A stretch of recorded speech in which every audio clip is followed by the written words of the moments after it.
I have a Duromax XP10000E generator that won't start. If I shut it with starting fluid, it will fire right up. I thought it might be the carburetor gummed up, so I just put a new carburetor on it, but it still won't run unless I use starting fluid. When did you last clean or perform maintenance on your Duromax generator?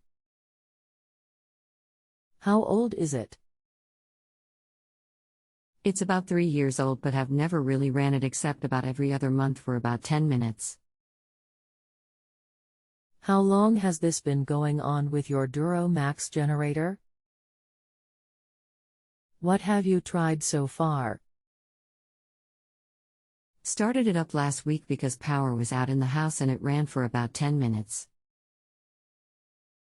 Then stopped running, so I went out and cranked on it and finally got it running again, but it only ran for about 5 minutes. And then stopped again. Now it won't start unless I use starting fluid. Anything else we should know to help you best? I put a new carburetor on it today, but it is still doing the same thing.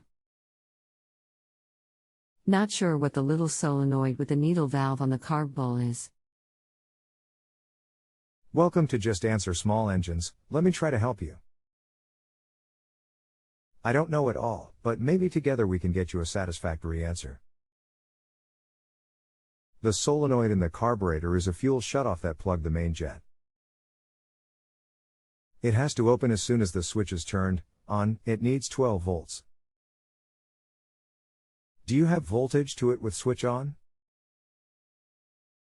No, I have 0 voltage at the leads, leading to the solenoid on the bottom of the carburetor bowl.